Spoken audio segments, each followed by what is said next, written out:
Hi, today I'm going to make a bean dish from the north of India. It's called rajma. It's a Kashmiri version. I'm basing mine on a recipe by Chef Kunal Kapur. I don't have all of the correct ingredients. I just haven't been to my Indian market in a while, but I've got most of them. So we're going to make Kashmiri rajma. It is a dish that's usually made with a certain kind of Indian kidney bean.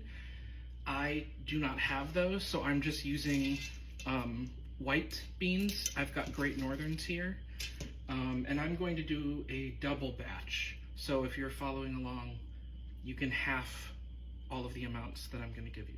Into my Instant Pot, I'm putting 4 cups of washed beans. I did not bother to soak them overnight or even to do the quick soak because I find that with white beans, at least, that are a little softer, when I use the pressure cooker, it doesn't really make any difference whether I soak them or not. So that's 4 cups of washed, sorted white beans. So now for our spices, I'm going to add in a good palmful of Kasoor Methi, which are dried fenugreek leaves. Just kind of crunch them in your hand a little bit and put them in there. It calls for seeds, but I'm just using the leaves because that's what I have. And the flavor is very similar. Then we've got 4 black cardamom pods. They've got a really kind of earthy, smoky scent to them. Do not use green cardamom pods. They're much smaller and the flavor is totally different. They're totally different spices. Then I've got 4 huge Indian bay leaves and a small handful of whole cloves. I think there was like 8 there. And lastly, I'm using a little over a full tablespoon of table salt to season all of it. It's a lot of beans. The final spice that we're going to add is called Hing or asafoetida.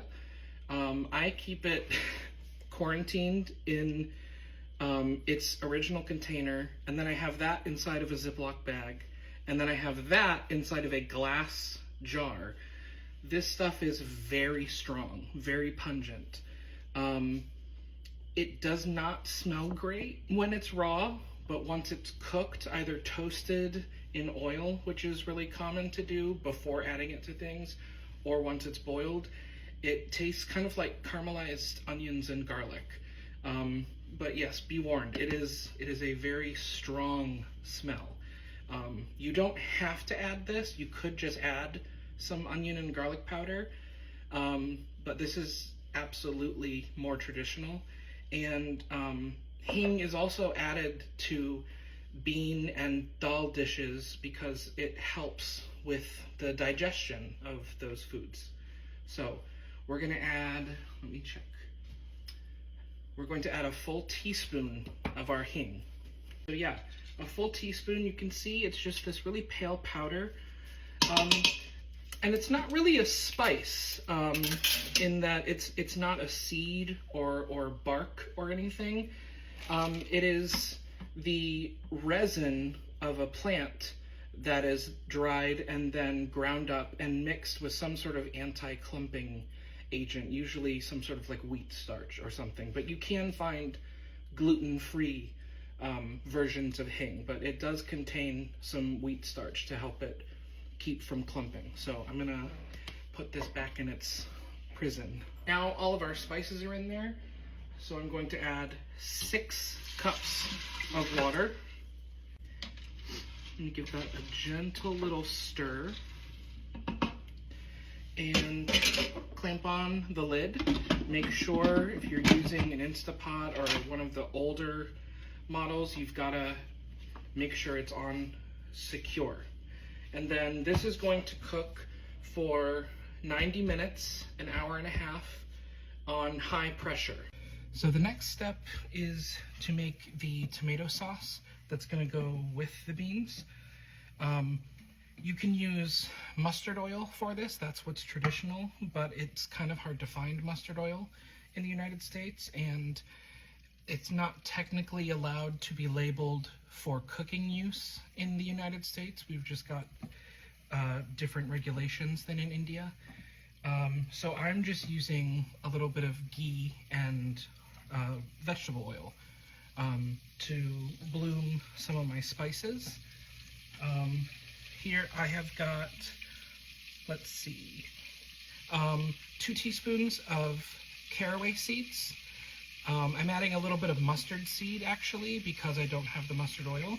And then I've got 2 teaspoons of fennel seeds as well. So I'm going to toast those first. Oh, and because I didn't say it, I've got 2/3 of a cup of the ghee and oil. I'm just over medium heat, and that has taken like less than a minute with constant stirring for the mustard seeds and the caraway seeds to start to pop. So now I've got 2 onions and 2 teaspoons of salt, and I'm going to add that in here as well. And also I've got 2 tablespoons of grated ginger, although I really like it, so I'm adding a little bit more, and 4 cloves of minced garlic. And that's all going to go in, and I add the salt because it draws out some of the moisture and it keeps it from burning. The onion mixture has been cooking with fairly constant stirring slightly over medium heat for about 5 minutes. Now I'm going to add 2 large cans of crushed tomatoes. All right, I've turned the heat all the way down to low, and I'm going to let this simmer now with the lid on for about 15 minutes. Well, my audio got corrupted in some of my videos that I made, so I have to just do this to tell you what else I added after the masala had simmered for 30 minutes, a total of 30 minutes, not just 15. I simmered it for 30. And then I ended up adding 2 cups of plain yogurt, 2 tablespoons of Kashmiri chili powder, which is super delicious, really flavorful, definitely hot, but really good. I added a teaspoon of turmeric powder, 2 teaspoons of ginger powder, which I know there's fresh ginger in it, but dried ginger has a little bit of a different flavor. You don't have to add it, but I did because that's what the recipe calls for. And then 2 tablespoons of coriander powder. And after I mixed all of that in, at the very end, I finished it with a few more tablespoons of ghee. To just mix into the sauce, and it makes it nice and velvety. I actually have a serving of the rajma here with a little bit of, I used a little bit of dried cilantro on top of this, but yeah, I've got a couple other little clips that I'll put in here now. All right, you can see our beans are done. We're gonna pick out the whole spices, and then we're going to mix in our lovely sauce or masala. It's all mixed together, and I'm going to serve it over some brown rice that I've made with cilantro and lime. Oh my gosh, this is so good. But also remember, the recipe that I did was a double amount because I gave some away to some friends, and I'm also going to freeze some. It freezes really well. I will put all of the ingredient amounts for the original recipe, the single batch, in the description.